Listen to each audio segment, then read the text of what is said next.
This meeting is being recorded.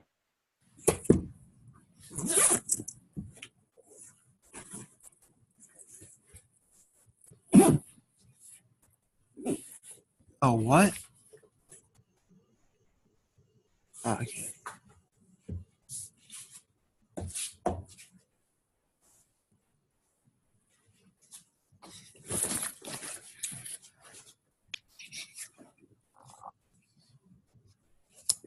I'm on. Okay. Hello.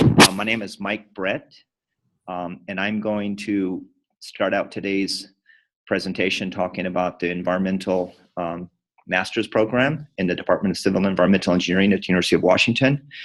And after I talk about the environmental program, Professor Nirni Kumar is going to talk about the hydrology and hydraulics program in our department. Can you ask them to open up the chat and just make sure that they can hear us? Yeah. Can you please open up the chat and just indicate whether you hear me or not, just so that we know that, okay, so we got thumbs up. That's good. Thank you. So like I said, my name is Mike Brett, and I just coincidentally happened to be the first person on this list of characters here in the pictures. As we've already ascertained privately before you guys got online, that's actually a fairly old picture of me. Now I'm much older. I usually walk around with one of those walkers to keep from falling down in the hallways and tripping people up. We have David Buckman, and I'll talk about the courses that are offered by each people. My research is on applied limnology, so I study lakes, rivers, and estuaries, and some of the problems that can occur in there, primarily eutrophication and lack of oxygen. David Buckman is one of the newer hires in our department. He's an assistant professor. He's been here about 4 years, maybe 5 years, and he studies the carbon cycle between the atmosphere and aquatic systems. Mike Dodd is a professor that's been here about 10 years, and he studies disinfection processes and water treatment and oxidation reduction reactions. Professor Ed Kalogi has been here about 5 years. He's been a professor for about probably 10, 12 years, and he studies the fate and transport of various environmental contaminants. Some of his higher profile stuff has been looking at what happens to pharmaceuticals that are used in animal production, like animal feedlots. Professor Korshin has been here just about as much time as me. He has a more honest picture because his is taken more recently than mine. And he studies corrosion in drinking water distribution systems. Professor Larson studies fate and transport of air pollutants, particularly wood smoke in urban and suburban environments. Julian Marshall is also an air quality person. He studies air quality, especially in developing nations, does a lot of field work in India and I think Mumbai. Professor Newman is recently promoted to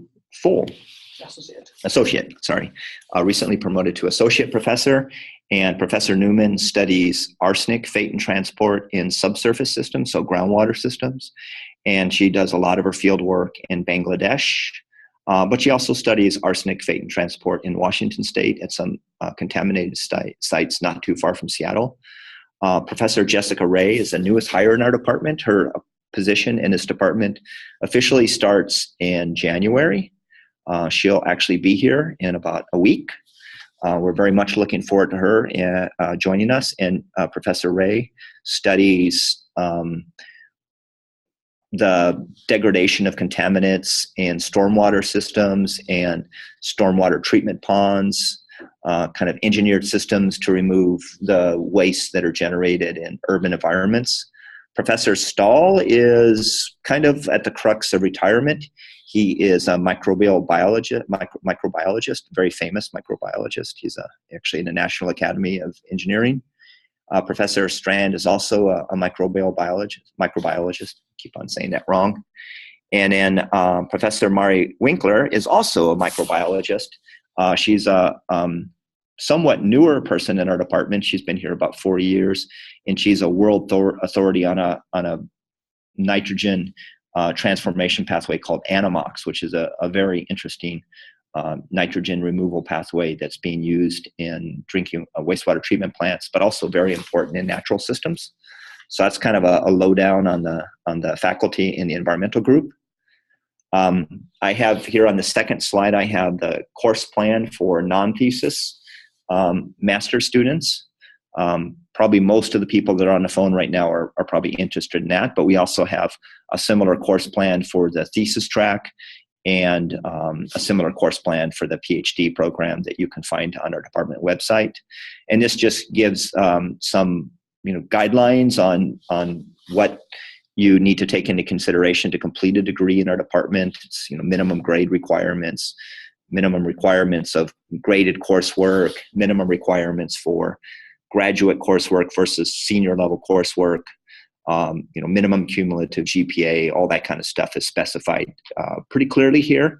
We have a few core classes that are required of people on the water track. And so the core classes for people on the water track are microbial process fundamentals, aquatic chemistry, and environmental organic chemistry.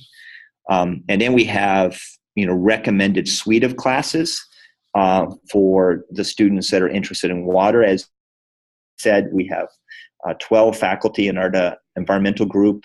Of those 12 faculty, 10 of them are specializing in water-related topics, and 2 of them are specialized in air-related topics. So we have a lot more offering available for water than we do for air, but we do have recommended tracks for the 2 subject areas. As you can see here, most of the courses for the water subject area track